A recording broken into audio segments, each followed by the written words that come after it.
siang. Selamat siang, Bu.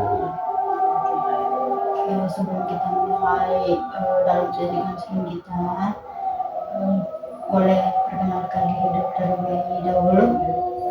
Baik, perkenalkan nama saya Khalid, Bu.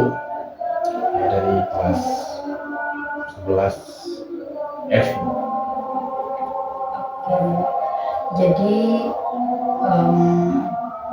kamu pertama kali ibu mau tanya,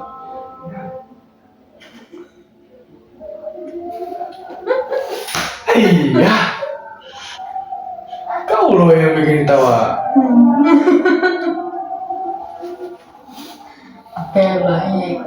Jadi ibu mau tanya nih. Oke, baik. Oke, baik. Sebelumnya ibu mau tanya, kamu sebelumnya pernah masuk ruangan konseling? Belum, Bu. Oke. Jadi kita di sini hari ini akan melakukan sesi konseling individu. Jadi dalam sesi konseling ini di mana saya sebagai konselor kamu di sini dan kamu konseling di sini, saya tugasnya untuk memecahkan atau mengatasi, saya mencari solusi untuk permasalahan yang kamu alami atau yang kamu ceritakan nanti sama ibu. Apakah kamu paham? Paham, Bu.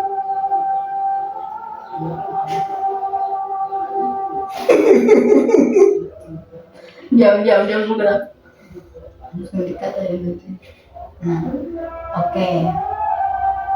Jadi dalam sesi konseling juga nanti itu ada asas kerahasiaan, di mana asas kerahasiaan ini ketika kamu nanti menceritakan kepada ibu apa permasalahan kamu, nanti ibu akan menjamin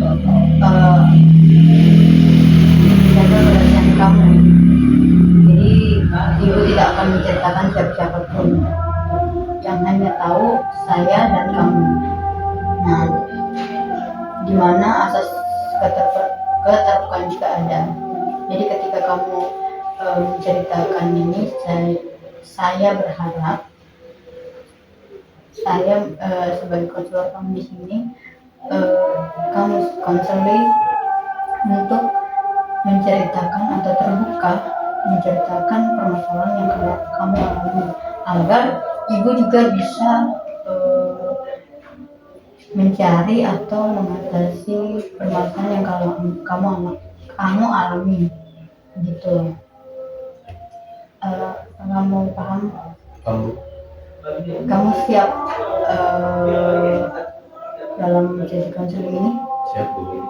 Oke, jadi ibu mau tanya dulu, apakah kamu nyaman dengan sesi konseling ini? Aman, Bu. Saya masih takut-takut, Bu. Saya masih gugup. Oke, jadi kabar kamu gimana? Para saya, Bu, baik aja. Cuman entah kenapa akhir-akhir ini agak enak hati aja sih, Bu, rasanya. Oke, tadi kamu bilang hati kamu tidak enak atau ada yang menjanggal. Jadi perasaan kamu misalnya ada yang janggal kayak gitu, kamu bisa ceritakan apa maksud dari apa yang kamu rasakan tadi? Ya, Bu. Jadi akhir-akhir ini saya gampang banget marah, Bu. Kalau ada tugas sekolah susah, saya cepat kesal. Kadang saya jadi nangis sendiri, Bu, di kamar. Ibu dengar kamu merasa marah dan sedih tadi, sampai kadang menangis ya. Sepertinya kamu sedang membawa beban yang cukup berat, gitu ya? Iya, Bu. Rasanya semuanya kayak salah saya, Bu. Jadi kamu merasakan menyalahkan diri sendiri atas hal-hal yang terjadi. Nah, boleh ibu tahu apa yang biasanya terjadi sebelum kamu mulai merasa seperti itu? Jadi biasanya ini gara-gara nilai pelajaran pelajaran saya jelek bu. Saya sudah belajar, tapi nilainya tetap nggak bagus. Mama jadi marah. Dan saya anaknya malas. Oke. Saya bisa mengerti, pasti rasanya sedih, kecewa, ketika sudah berusaha jadi, tapi malah dianggap malas. Ketika kamu dibilang seperti itu, bagaimana reaksi kamu saat mama kamu berkata seperti itu? Saya diam. Di dalam hati saya rasanya sakit. Saya masuk kamar, ganti bantal, terus nangis. Terus saya mau makan. Gara-gara itu, langsung makan saya bilang, Oke, jadi kamu menahan perasaan itu sendiri, tidak kamu ungkapkan ke siapapun ya? ya bu, saya kalau saya takut ngomong aja sih bu, nanti dibilang lawan lagi sama orang tua. Oke, wajar ya. Jadi banyak anak yang juga merasa seperti itu. Tapi kalau misalnya perasaan itu terus kamu pendam, lama-lama nanti bisa membuat kamu tuh lebih lelah secara emosi. Jadi kamu tuh merasa hal ini juga mempengaruhi belajar kamu nggak? Ya bu, sekarang saya fokus ke buku. Malah gara-gara itu saya jadi kepikiran sama mama. Kamu merasa pikiranmu tadi jadi tidak tenang saat belajar, gitu ya? Selain dengan mama, apakah kamu juga sering merasa kesal dengan orang lain di sekolah gitu atau teman-temannya, guru? Kadang bu, kalau teman saya ngomong yang jelekin, saya suka tersinggung. Saya pengen marah tapi nahan. Akhirnya saya diem aja, tapi hati ini rasanya panas banget. Saya paham. Kamu merasa tidak nyaman dengan situasi itu. Kalau boleh bertanya, apa yang kamu rasakan ini di tubuhmu saat kamu mulai kesal atau marah gitu? Biasanya dada saya itu terus sesak, tangan dingin, kepala panas, dan jantung saya berdebar. Bagus. Kamu bisa mengenali tanda-tanda tubuhmu saat marah. Itu langkah awal sangat penting dalam belajar mengatur emosi. Menurut kamu, kenapa ya kamu tuh jadi cepat marah akhir-akhir ini gitu? Saya juga nggak tahu sih bu, tapi saya rasa kayaknya karena saya capek, tugas, dan tekanan dari mama juga. Ya, itu masuk akal. Tekanan yang datang dari sekolah, rumah, bisa membuat seseorang mudah lelah secara mental.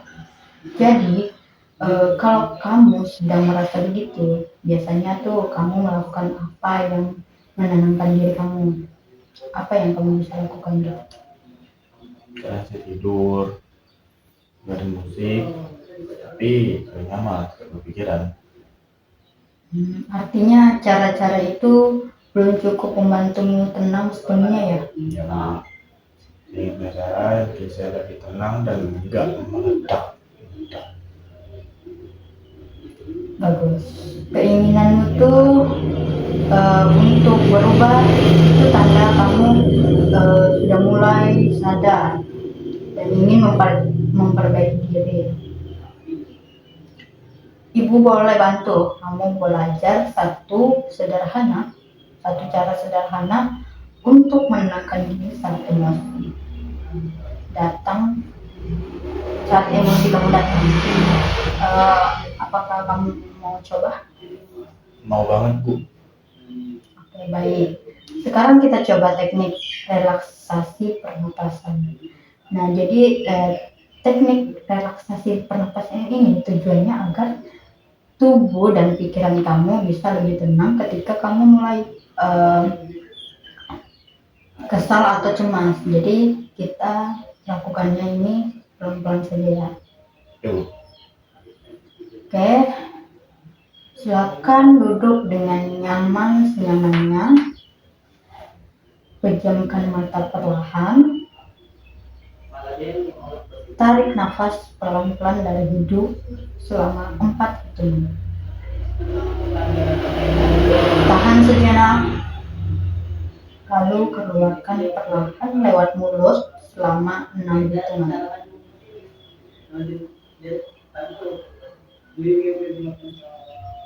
Bagus. Kita lakukan 3 kali lagi ya.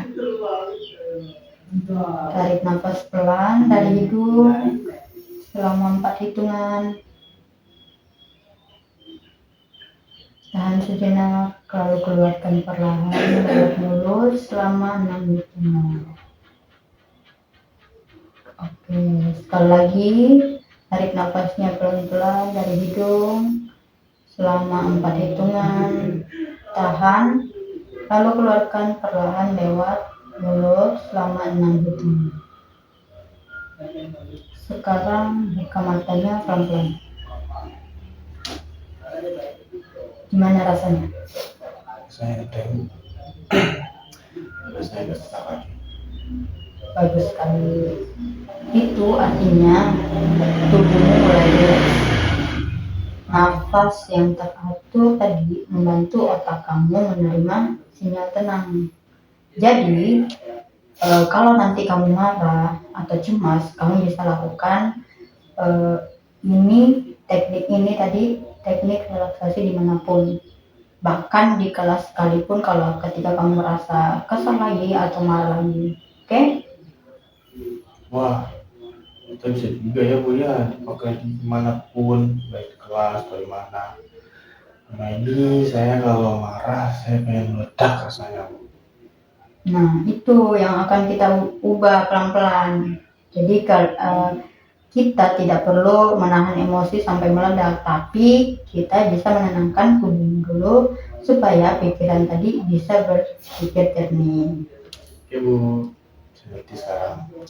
Sekarang Ibu ingin tahu nih, ketika kamu marah tadi atau cemas, biasanya kamu berkata apa ke diri kamu sendiri di dalam hati? Saya sering bilang, saya gagal dan saya bodoh.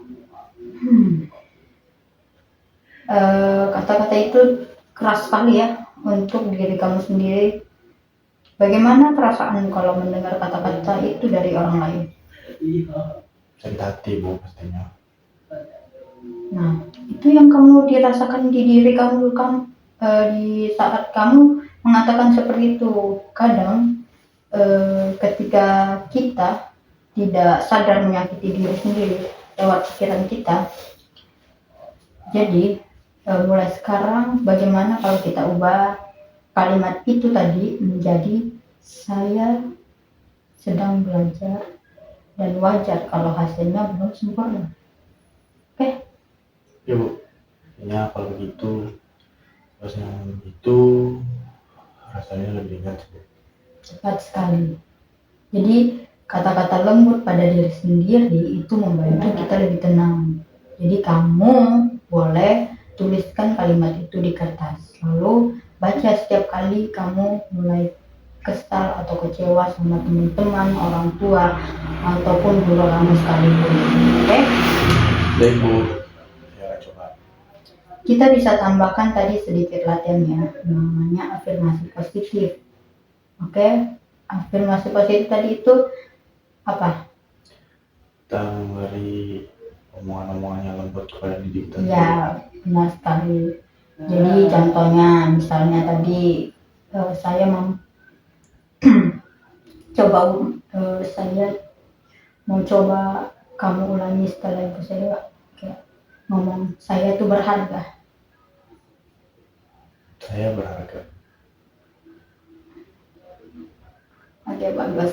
Sekarang saya mampu mengatur emosi saya. Saya mampu mengatur emosi saya. Dan satu lagi katanya, saya sedang belajar dan saya tidak harus sempurna. Saya saya sedang belajar dan saya tidak harus sempurna. Oke, baik, luar biasa ya. Jadi kata-kata sederhana ini tadi bisa jadi pengingat saat mulai merasa buruk tentang diri sendiri. Oke, Saya suka Bu, rasanya kayak ada semangat lagi deh. sekarang Ibu ingin kita buat kesepakatan kecil ya. Mulai malam ini kamu bisa latihan relaksasi nafas minimal 2 kali sehari sebelum tidur dan saat bangun. Jadi kemudian tulis di buku catatan setiap kamu marah atau cemas, tulis apa yang kamu rasakan dan bagaimana kamu menanganinya. Jadi minggu depan kita bahas lagi hasilnya bagaimana. Setuju? Setuju Bu, saya mau coba. Oke. Baik. Ibu yakin kamu bisa, tapi kadang emosi itu memang tidak bisa hilang begitu saja. Tapi kita bisa belajar bersahabat dengannya emosi itu. Oke? Ya Bu, saya bisa lebih lega sekarang. Sebelum kita akhiri, Ibu ingin dengar dari kamu nih. Apa hal yang paling penting yang kamu pelajari hari ini? Jadi saya belajar kalau marah dan cemas itu wajar, tapi harus dikendalikan. Terus saya juga tahu bagaimana cara saya menenangkan diri saya dan berpikir positif dan juga melakukan teknik relaksasi tadi. Dan bagus sekali. Kamu sudah memahami inti dari sesi ini. Jadi Ibu juga ingin mengingatkan bahwa perubahan itu proses. Jadi kalau suatu hari nanti kamu merasa kembali marah atau sedih, itu bukan berarti gagal, tapi berarti kamu sedang berlatih. Gitu. Bu, terima kasih sudah sabar dengan cerita saya Bu. Sama-sama. Ibu senang kalau kamu bisa terbuka, mau belajar. Jadi kamu anak yang kuat, hanya perlu lebih percaya pada dirimu sendiri. Jadi kalau nanti kamu butuh teman bicara lagi atau ruang konseling ini selalu terbuka untuk kamu. Terima kasih Bu. Jaga latihan dan datang lagi untuk minggu depan. Baik, semangat ya. Jadi ingat, tadi kamu tarik nafas, hembuskan, dan katakan pada diri kamu sendiri, saya mampu, saya berharga, saya bisa. Oke? Oke Bu. Baik. Kita akhiri sesi konseling benar. Nanti kita akan lanjut kalau ketika kamu membutuhkan informasi. Oke? Siap Bu. Terima kasih banyak ya Bu. Oke, sama-sama kali.